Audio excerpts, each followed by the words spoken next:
Good afternoon, all. Yesterday we have learned with the last topic that is nutrition. Now today we will learn with the respiration.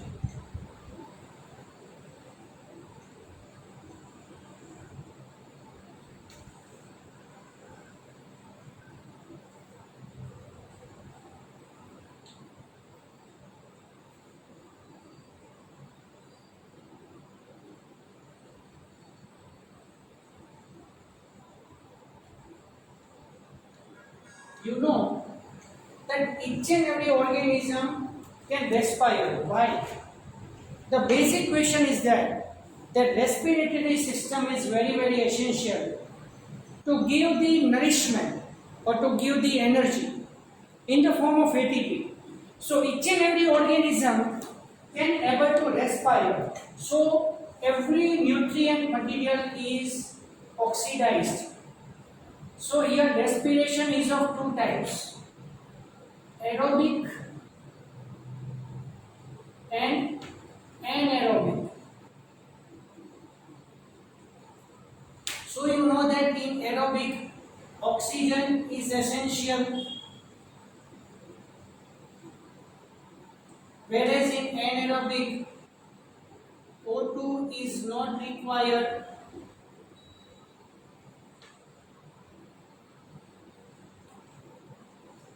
Aerobic respiration is also known as fermentation.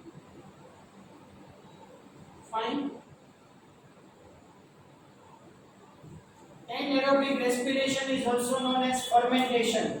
But whatever type of the respiration is there, aerobic as well as anaerobic, but with the help of this any type of the respiratory process, the organism obtain the energy in the form of ATP. So we say that ATP is universal currency of energy.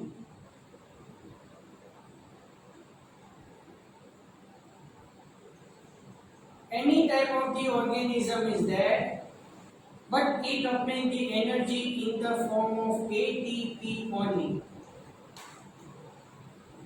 And I think you have properly learned with the cell structures. Fine, cell structure, aerobic as well as anaerobic respiration, and mitochondria, cell organelles. So you know that mitochondria is the powerhouse of the cell or kitchen of the cell, where the food is oxidized and as a result it is converted into ATP.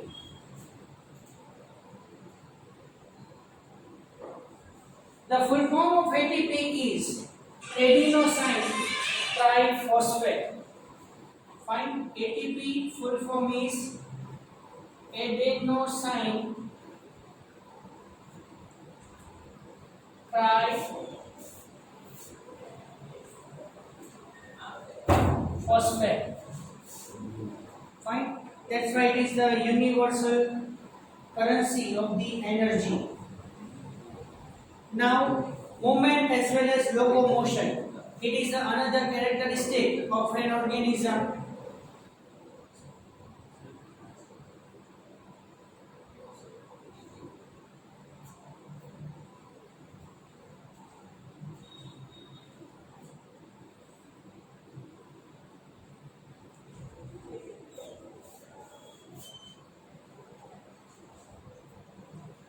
So you know that movement is move from one place to another place, but without changing in the position of the body. So movement means move from one part to another part, but not a change in the body position. But locomotion is movement of the whole body. Just for example, we say that eye movement, fine, eyelid movement, tongue movement, neck movement, like that. Fine. Whereas locomotion means move from the one place to another place. Suppose example, walking, running, jumping, swimming. All these are the types of the locomotion, examples of the locomotion. So we say here that animal shows both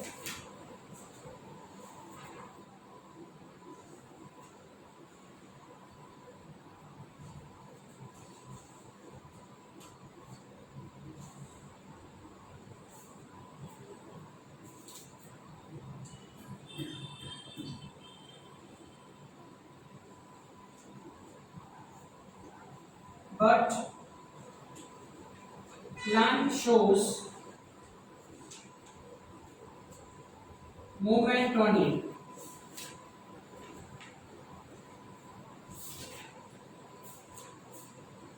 So we say that no locomotion.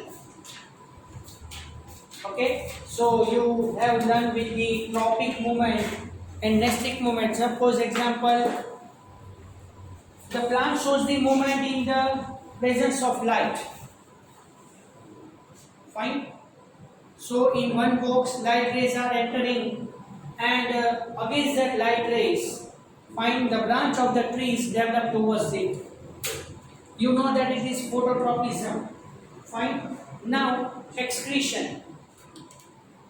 Excretion is also one type of the characteristic of an organism.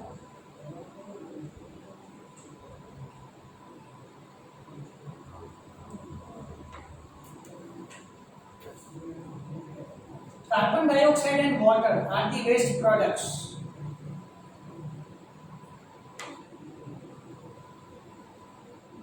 Yes, in oxidation process, O2 is used. Fine, but when we use the O2 in oxidation, CO2 is produced as a waste product. So that CO2 is exhaled.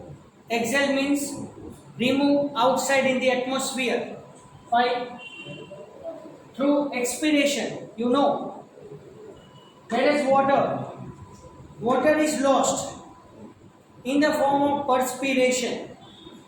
So in hot region or at high temperature, in our body perspiration occurs, and little bit amount of the water is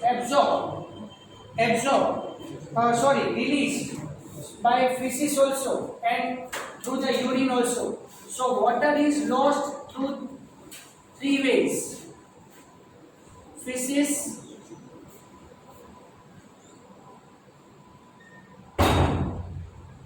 that is known as stool, waste material of the digestive tract, then perspiration,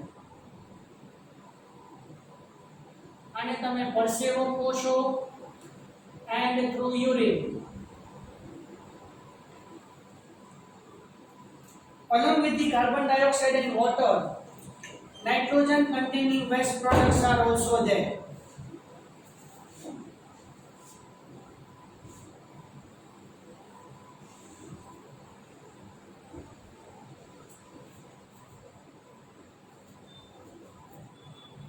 Nitrogen containing waste products are ammonia, that is NM3, urea, that is H2 and C double bond O and H2, as well as uric acid. So animals excrete the ammonia, urea, as well as uric acid through this procedure, through the excretion.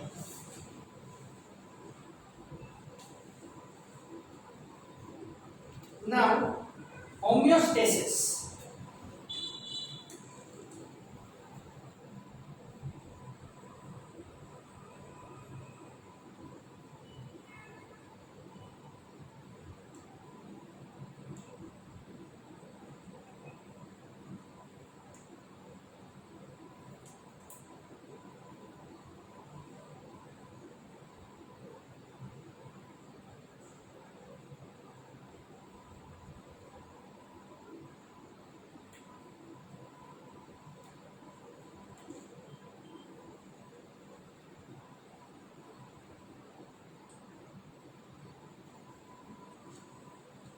due to any type of the changes in the environment as well as in our body.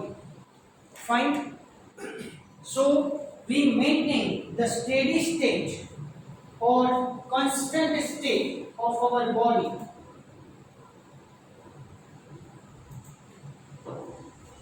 It is known as homeostasis.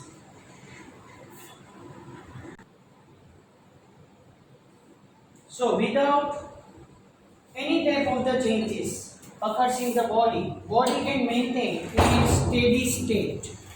For example, in atmosphere, temperature, pressure, humidity, pH, all are changing. Fine. So against that, fine, we are maintaining our static condition of our body is known as homeostasis. So here, some organisms have major problem to control the temperature of their body. So for example here homeostasis in that thermoregulation.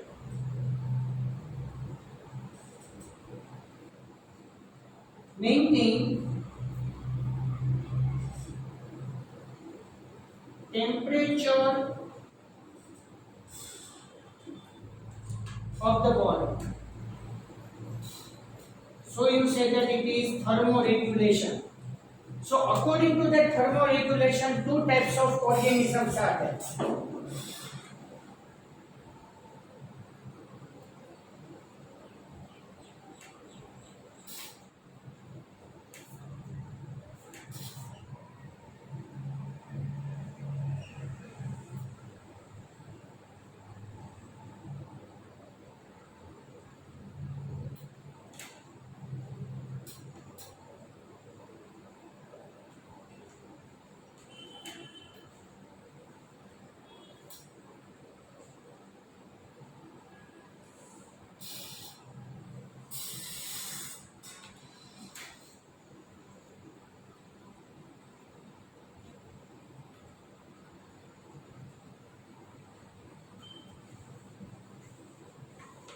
Fine. Thermoregulation. Here we say that warm-blooded or homeothermic, or we say that exothermic. Sorry, endothermic.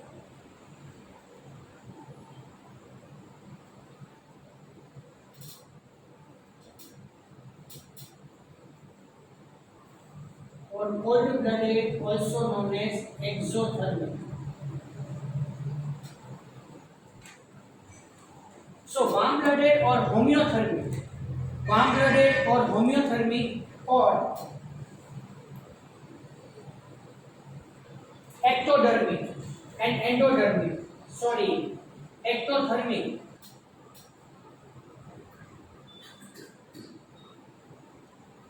Ectothermic and endothermic.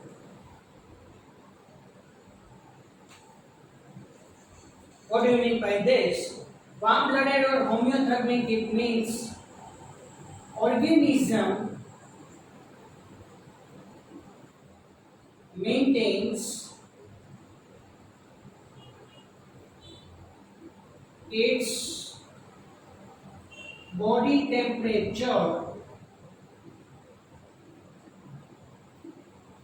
throughout life.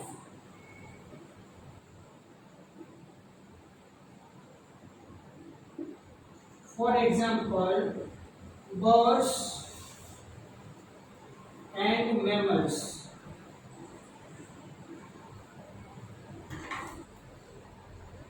Birds and mammals. We have given the example here. Fine.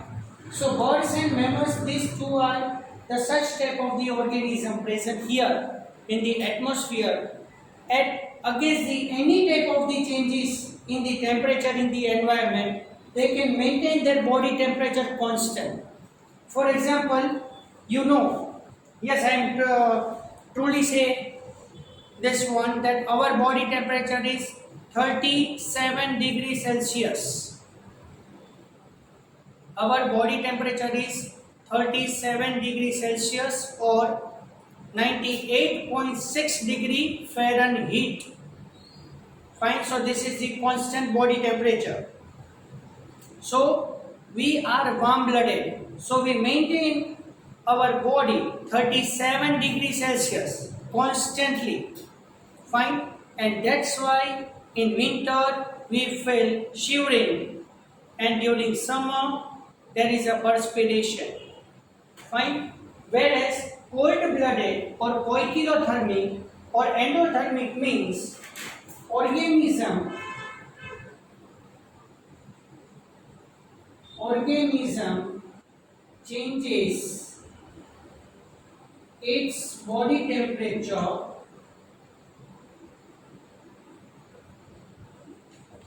according to environment. For example, amphibians, we say that frog is the best example. I can now ask you the one question. Reptiles, etc. Here I have given only one or two examples. For example, here amphibians in that frog. I given the example. Fine. So suppose example you kept the frog. You can kept the frog at 25 degrees Celsius temperature. Then you remove that frog from 25 degrees Celsius containing medium and move to the 30 degrees Celsius temperature consisting medium. So what happened here? Frog is cold blooded or poikilothermic. So when you move the frog from the 25 to 30 degrees Celsius, the frog can change its body temperature. Fine. So frog's body temperature become 30 degrees Celsius.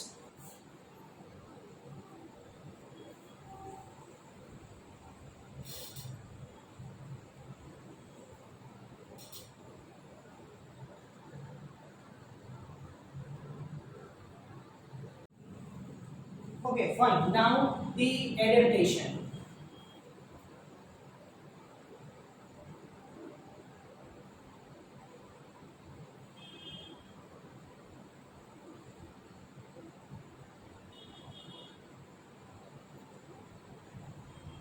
The organism which can receive or accept the external environmental changes.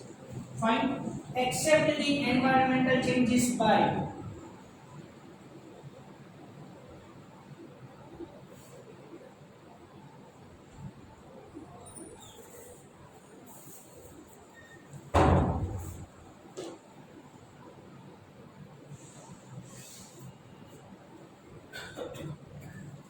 physical, chemical, and biological. Fine. Physical, chemical, and biological. Any type of the changes. Fine. So here, just for example, you say that mimicry.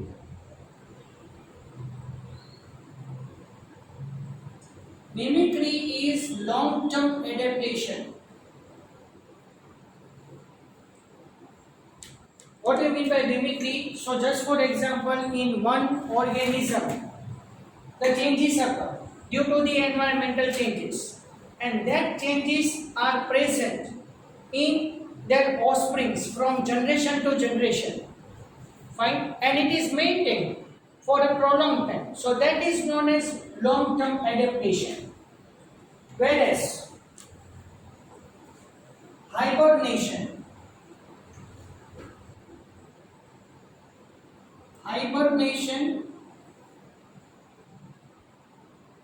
that is known as winter sleep.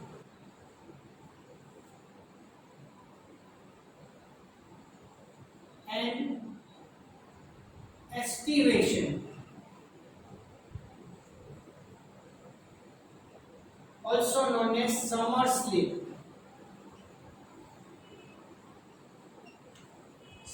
organisms cannot adapt. Some organisms cannot adapt the environmental changes. So, to avoid the changes in the environment, they dormant their life, means they are inactive during that life for some period of time, because they are unable to fight against the changes in the environment. Environment is unfavorable, so they are not cope up with it. So during the winter season, some organisms can now enter in the long sleep. Fine, it is known as winter sleep for winter season. It is known as hibernation. And during summer season, activation. So, as you know the example that hibernation and activation both are seen in frog. You know that during the winter and summer we are unable to see the frog because the main active season, reproductive season of the frog is monsoon season. So when once rainfall occurs, so in the stagnant water, frog lay down their eggs and multiple number of the frogs are generated. Whereas in the lizard, hibernation is only seen there.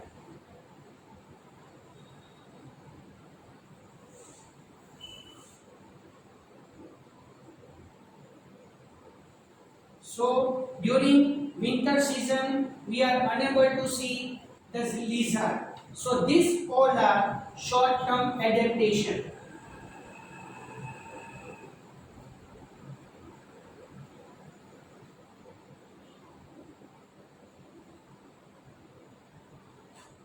Right? So this is about the adaptation.